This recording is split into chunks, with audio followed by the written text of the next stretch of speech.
अध्याय 305 पूर्ण सफाई परफेक्ट क्लियरेंस। ये देखकर कि कुछ किमियागरों ने अभी तक अपनी लपटें नहीं छोड़ी थीं, अंबिका चिल्लाई, एक बार जब रेत घड़ी के अंदर की रेत पूरी तरह से नीचे गिर जाएगी तो ये दौर समाप्त हो जाएगा। यदि किसी ने काम पूरा नहीं किया है तो उसे आपकी जब्ती फोफीचर के रूप में गिना जाएगा और आप बाहर हो जाएंगे। कबीर विल्सन ने रेत घड़ी की ओर देखा और अनुमान लगाया कि पूरी तरह से खत्म होने में लगभग आधा घंटा लगेगा। समय काफ़ी तंग था, जबकि मोमबत्ती को जलाना बहुत मुश्किल था। इसके अलावा उन्हें मोमबत्ती जलाते समय बहुत सावधान रहना था, नहीं तो अंदर के बर्फ के कण जल जाएंगे। 3 टूर्नामेंट चरणों में से केवल उच्च रैंक टूर्नामेंट के कीमियागरों ने अपनी लपटें पूरी तरह से छोड़ी थीं, जबकि अन्य 2 चरणों में कीमियागरों का समूह हिचकिचा रहा था। इसके बावजूद कोई भी प्रतिस्पर्धा न करके टूर्नामेंट से बाहर नहीं होना चाहता था। इसलिए कई कीमियागरों ने एक साथ अपनी सच्ची क्यूई ट्रूची लपटें छोड़ीं, जिससे पूरा टूर्नामेंट स्टेडियम एक विशाल स्टीमर में बदल गया। दर्शकों में से कई लोग अचानक तीव्र गर्मी सहन नहीं कर पाए। सभी का शरीर पसीने से भीग गया था, केवल वे सभ्य मार्शल कलाकार ही अपनी सच्ची क्यूई से इस अचानक बदलाव का सामना कर पाए। प्रत्येक प्रतिभागी सावधानीपूर्वक अपनी मोमबत्तियां जला रहा था, कुछ सतह से थोड़ा थोड़ा जला रहे थे, कुछ किनारों से, लेकिन उन सभी ने बहुत कम लपटें छोड़ीं और बहुत सावधानी से जलाया। कबीर विल्सन का जलाने का तरीका अनोखा और आश्चर्यजनक था। सभी के आश्चर्य के लिए उन्होंने मोमबत्ती को पूरी तरह से अपनी लपटों में लपेट लिया था। इसके अलावा उनकी लपटें बहुत दुर्जय और फॉर्मिडेबल थीं। उनके साथ एक ही चरण में मौजूद कीमियागरों को तापमान सहन करने में थोड़ी कठिनाई हो रही थी, साथ ही वे कबीर विल्सन की भयावह लपटों से भी स्तब्ध थे। हालांकि उनका मानना था कि जिस तरह से कबीर विल्सन काम कर रहे थे, उसके परिणामस्वरूप अंत में सभी कण नष्ट हो जाएंगे। कबीर विल्सन ने अन्य 2 टूर्नामेंट चरणों पर एक नज़र डाली। उन्होंने 3 टूर्नामेंट चरणों में मोमबत्ती के गर्मी प्रतिरोध हीट रेजिस्टेंस के बीच अंतर देखा। उच्च रैंक टूर्नामेंट चरण पर मोमबत्ती का गर्मी प्रतिरोध स्पष्ट रूप से सबसे अधिक था। आयशा एक चाय के कप के साथ एक निचली खिड़की के सामने बैठी थी और पिल अरोमा पैराडाइज की 20वीं मंजिल से बहुत इत्मीनान से देख रही थी। कबीर विल्सन की लपटों को देखकर उसने धीमी आवाज में कहा, यह लड़का हमेशा इतना लापरवाह रहता है। आग की आत्मा फायर स्पिरिट के साथ भी अगर वह इतने लापरवाह तरीके से जलाने की हिम्मत करता है तो क्या वह हार नहीं जाएगा। रूही अंदर आए और निचली खिड़की के पास बैठ गई। चाय की एक घूंट लेने के बाद वह हंसी और बोली, हम एक शर्त क्यों न लगाएं? कभी नहीं, इस लड़के में बहुत अधिक अनिश्चितताएं हैं। आयशा ने एक आकर्षक मुस्कान के साथ कहा और रूही के चेहरे को छुआ। बहन रूही, आप निश्चित रूप से अपने प्यारे की जीत पर दांव लगाने वाली हैं, क्या मैं सही हूं? प्रतिष्ठित और गरिमापूर्ण रूही आयशा के सामने एक सामान्य लड़की की तरह थी और शर्म से लाल हो गई। इससे पहले कि वह कोमलता से उपहास करते हुए बोली, तुम निश्चित रूप से ईर्ष्या कर रही हो। रूही ने कबीर विल्सन को यह सोचने के लिए धोखा दिया था कि वह डिवाइन वेपन हेवनली एम्पायर लौट आई है। ये कबीर विल्सन से बचने के लिए था। वह जानती थी कि अगर वह कबीर विल्सन के करीब हो गई तो उन दोनों की भावनाएं गहरी हो जाएंगी। शायद एक दिन चीज़ें बहुत दूर चली जाएंगी। इसके अलावा उसका दिमाग इस समय अराजकता में था, क्योंकि कबीर विल्सन उसके दोनों प्रशिक्षुओं का प्रेम पात्र थे। वह इस मामले को लेकर बहुत संघर्ष में थी। लेकिन सबसे पहले रूही को निर्वाणा ट्रिब्यूलेशन को पार करने की ज़रूरत थी, तभी वह इन जटिल भावनाओं से निपट सकती थी। इसके अलावा यदि वह अपने क्लेश को पार करने में विफल रही तो वह नहीं चाहती थी कि कबीर विल्सन उस समय शोक मनाए। इससे कबीर विल्सन के दिल में भी एक छाया रह जाएगी जो बल्कि हानिकारक होगी, खासकर जब वह निर्वाण क्लेश को पार करने जा रहे थे। आप कब तक छिपने की योजना बना रही हैं? रूही ने पूछा। वह स्पष्ट रूप से आयशा के कुछ रहस्यों से अवगत थी जिन्हें कबीर विल्सन भी जानना चाहते थे। जब तक वह मुझसे अधिक दुर्जय न हो जाए मैं उसे तभी बताऊंगी। रूही, हो सकता है कि तब तक हम बहनें बन जाएं। इस लड़के के आकर्षण बहुत ज्यादा हैं, मेरा दिल थोड़ा डगमगा गया है। ही आयशा ने कोमलता से हंसा और मजाक किया। टूर्नामेंट में व्यस्त होने के कारण कबीर विल्सन स्वाभाविक रूप से नहीं जानते थे कि 2 सुंदरियां उनके बारे में बात कर रही थीं। हालांकि वह गंभीर दिख रहे थे, पर कभी कभी वह मंच से नीचे अपनी नज़र घुमाते थे और सुगंधित पसीने से भीगी उन सुंदरियों पर नज़र डालते थे। विशेष रूप से अच्छी आकृति वाली लड़कियों को वह हमेशा दूसरी नज़र डालते थे, जिससे वह टूर्नामेंट के लिए और भी उत्साहित हो जाते थे। एक एक करके सभी भाग लेने वाले कीमियागर मोमबत्ती जलाने में तल्लीन थे। केवल कबीर विल्सन ही अपने प्रयासों में आधे अधूरे थे। उनके लिए टूर्नामेंट पर्याप्त चुनौतीपूर्ण नहीं था। कीमिया के दौरान लपटों पर नियंत्रण और भी अधिक मांग वाला होना चाहिए। यही कारण है कि यह टूर्नामेंट उनकी आंखों में एक खेल के समान था। मोमबत्ती में लाल बर्फ के कणों को पहले ही कबीर विल्सन की दिव्य भावना डिवाइन सेंस द्वारा लॉक कर दिया गया था और उन्होंने बस अपनी इच्छा के अनुसार लपटों को नियंत्रित किया और उन्हें उनके साथ मिला दिया। ये लपटें उनके शरीर का एक हिस्सा थीं, वह उन्हें अपनी इच्छानुसार स्वतंत्र रूप से नियंत्रित करते थे। 3 टूर्नामेंट चरणों में से कबीर विल्सन का प्रदर्शन बहुत ही आकर्षक था। न केवल उनके द्वारा छोड़ी गई लौ बहुत जोरदार थी, बल्कि लपटों ने पूरी मोमबत्ती को पूरी तरह से लपेट लिया था। एक नज़र में ये काफ़ी सुस्पष्ट कॉन्स्पिक्यूअस था। अचानक कबीर विल्सन के सामने की लपटें गायब हो गईं। पूरे दर्शक तुरंत कोलाहल में फूट पड़े। उसी समय भीड़ एक एक करके विस्मय में फूट पड़ी, क्योंकि मोमबत्ती कहीं नहीं मिली। इस बीच चावल के दाने के समान कई लाल बर्फ के कण सीधे कबीर विल्सन के सामने हवा में लटके हुए थे। कबीर विल्सन के नियंत्रण से ये बर्फ के कण सभी विशेष बर्फ के बक्से में गिर गए। मोमबत्ती को कबीर विल्सन की लपटों में कुछ देर तक लपेटे जाने के बाद वह जादू की तरह अचानक गायब हो गई, जिसके बाद कई लाल बर्फ के कणों का उभरना हुआ, जिससे सभी लोग आश्चर्य से अपनी सांस रोक लिए। 100 कण। अंबिका स्वयं आगे आई और कुल राशि की पुष्टि की। उन्होंने अविश्वास में एक बार फिर गिनती की पुष्टि करने के लिए अपनी दिव्य भावना से निरीक्षण किया। उनके चेहरे पर भी आश्चर्य का भाव था। कबीर विल्सन सबसे तेजी से पूरा करने वाले थे, लेकिन पहले दौर को भी पूरी तरह से साफ कर दिया। इससे अन्य कीमियागरों को भारी दबाव महसूस हुआ। उन सभी का मानना था कि पहले कबीर विल्सन के दिमाग में कुछ गड़बड़ थी, लेकिन अब उन्हें पता चला वे शुरू से ही घमंडी स्नॉब थे। कबीर विल्सन टूर्नामेंट मंच पर बैठे और मध्य रैंक टूर्नामेंट चरण पर नजर रखी, जहां उनके प्रशिक्षु मनोज जॉनसन और उनकी अच्छी दोस्त रोहिणी भी मौजूद थीं। वे दोनों एक्सट्रीम मार्शल आर्ट के बेहतरीन कीमियागरों में से थे। विशेष रूप से रोहिणी, उनकी प्रगति बेहद चौंकाने वाली रही थी। हालांकि वह तीसरी स्तर की कीमियागर थीं, वह पहले से ही सच्ची मौलिक गोलियां ट्रू एलिमेंटल पिल्स को परिष्कृत कर सकती थीं। कबीर विल्सन के अनुमान के अनुसार 1 या 2 साल में वह चौथी स्तर की कीमियागर में उन्नत होने में सक्षम हो सकती हैं। रोहिणी ने पिल ब्यूटी से अपनी लौ का रंग छिपाना सीखने के बाद उन्होंने अपनी नीली लपटों को बिल्कुल भी उजागर नहीं किया। इस समय उनकी लपटों ने मध्य रैंक टूर्नामेंट चरण में 100 से अधिक कीमियागरों, युवा और वृद्ध, दोनों को शर्मसार कर दिया था। लौ की आत्मा फ्लेम स्पिरिट होने के कारण उनकी लपटों को लपटों के बीच महान माना जाता था। यही कारण था कि रोहिणी द्वारा छोड़ी गई लपटों में आम जनता से एक अलग आभा थी। जहां तक कबीर विल्सन की स्वर्गीय सूर्य अग्नि हेवनली सनफायर की बात है, वह रोहिणी की अग्नि से कहीं बेहतर थी। दोनों अपनी महान आभा में और अपनी शाही आक्रामकता में एक्सट्रीम मार्शल आर्ट की पहली सुंदरता के योग्य, उसकी आकृति बहन रूही, आयशा, बहन भूमिका और बहन सिमी के समान स्तर पर है। इसके अलावा वह 30 साल से अधिक की है, उसका परिपक्व आकर्षण भी। कबीर विल्सन ने रोहिणी की उत्कृष्ट कोमल आकृति को देखा और विचारों की एक श्रृंखला में लीन हो गए। क्या आश्चर्य की बात थी। कबीर विल्सन के पूरा करने के कुछ ही देर बाद रोहिणी ने भी अपनी मोमबत्ती गायब कर दी, इससे पहले कि उन्होंने 100 लाल बर्फ के कण निकाले। उन्होंने भी पूरी तरह से दौर पास कर लिया था। सभी के आश्चर्य के लिए वे दोनों एक्सट्रीम मार्शल आर्ट के शिष्य निकले। एक बार जब रोहिणी खत्म कर चुकी थी तो उन्होंने कबीर विल्सन की ओर देखा और शरारत से कबीर विल्सन पर अपनी जीभ बाहर निकाली। फिर उन्होंने एक प्यारी मुस्कान दिखाई, जो देखने में एक बहुत ही सुंदर दृश्य था। रोहिणी और कबीर विल्सन को एक दूसरे के साथ नज़रों का आदान प्रदान करते हुए देखकर बिस्वजीत को अपने रक्त की हर बूंद तक नफरत महसूस हुई। हालांकि वह बहुत सी सुंदर महिलाओं के साथ खेले थे, उन महिलाओं में केवल रूप और आकृति थी और कोई पद नहीं था। वे सभी ऐसे लोग थे जो उनके धन की ओर आकर्षित हुए थे, जिससे उन्हें विजय की कोई भावना नहीं मिली। कियारा लुइस और रोहिणी जैसी ऊंची और अलग थलग सुंदरियां इस युवा स्वामी के लिए सबसे लुभावनी खजाना थीं।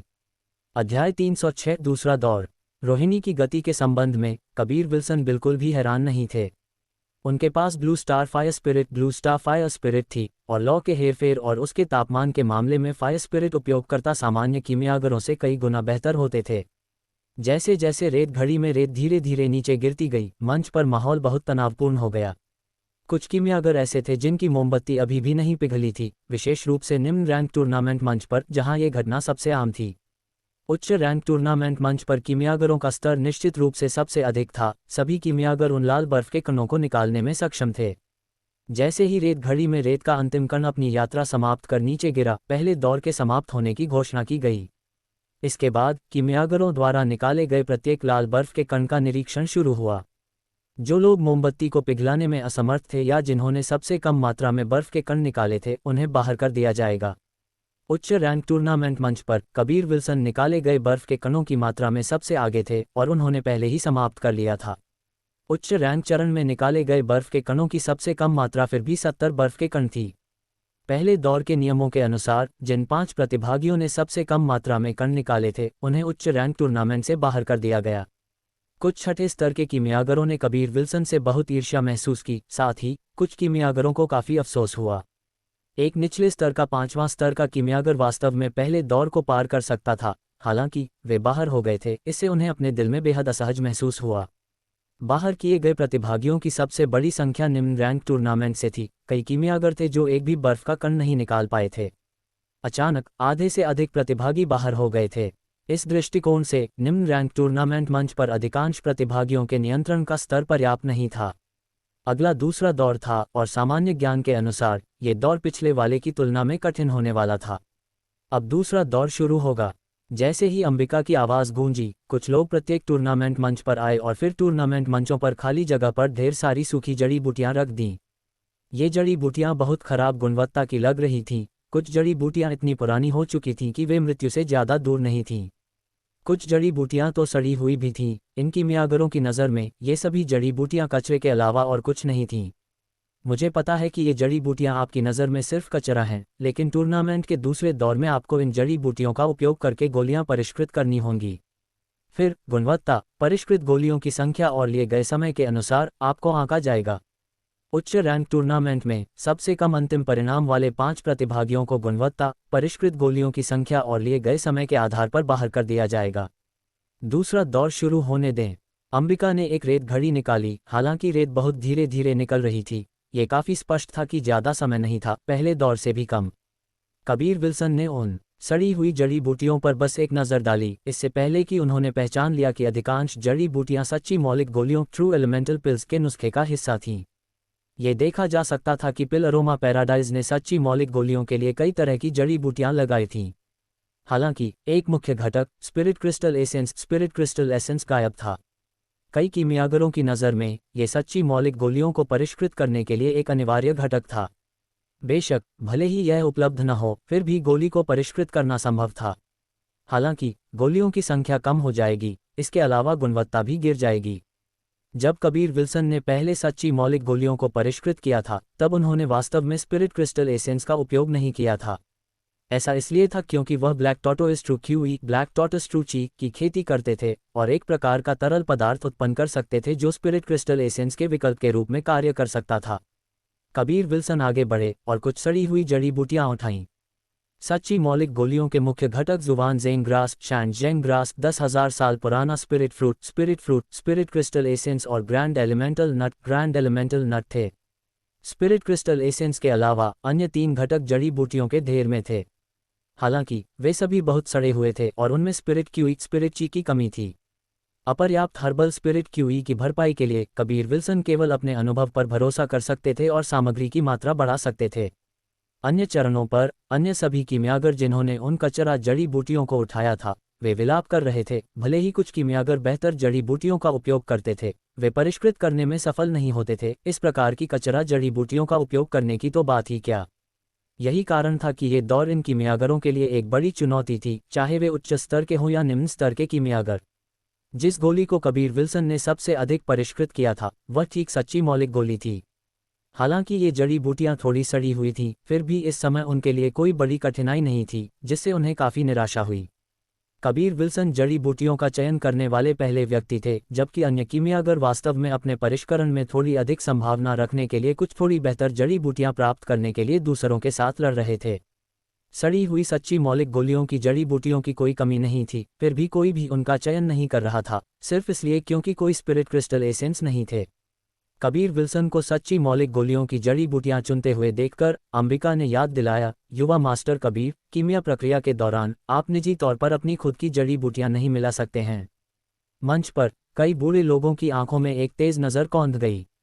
ये सभी व्यक्ति कम से कम छठे स्तर के कीमियागर थे। चाहे कोई भी हो, वे जो कुछ भी कर रहे थे वह उनकी आंखों के नीचे स्पष्ट रूप से देखा जाएगा। कबीर विल्सन का सच्ची मौलिक गोलियां चुनना उनसे छिपा नहीं था। अंबिका कबीर विल्सन को नियमों के बारे में पता न होने और इस तरह बाहर होने के बारे में चिंतित थीं। कबीर विल्सन मुस्कुराए, मुझे पता है, लेकिन सच्ची मौलिक गोली को परिष्कृत करते समय स्पिरिट एसेंस क्रिस्टल की आवश्यकता आवश्यक रूप से नहीं होती है। मैंने पहले कभी भी सच्ची मौलिक गोली को परिष्कृत करने के लिए इस तरह की चीज़ का इस्तेमाल नहीं किया था। अंबिका थोड़ी हैरान थीं। अन्य कीमियागरों ने भी कबीर विल्सन को अकल्पनीय नज़र से देखा। यदि स्पिरिट क्रिस्टल एसेंस का उपयोग नहीं किया जाता है तो परिष्कृत की गई गोलियों की संख्या निश्चित रूप से कम होगी। इसके अलावा इसकी गुणवत्ता पर भी प्रतिकूल प्रभाव पड़ेगा। क्या ये सच्ची मौलिक गोली की जड़ी बूटियों की बर्बादी नहीं थी? रोहिणी भी कबीर विल्सन के समान थी। उन्होंने भी सच्ची मौलिक गोलियों को परिष्कृत करने का विकल्प चुना। कबीर विल्सन ने एक बार उन्हें सच्ची मौलिक गोली को परिष्कृत करने में मार्गदर्शन किया था। इससे उन्हें स्पिरिट क्यूई को इकट्ठा करने का एक अनूठा तरीका सीखने को मिला और स्पिरिट क्यूई को तरल रूप में बदलने की तकनीक भी।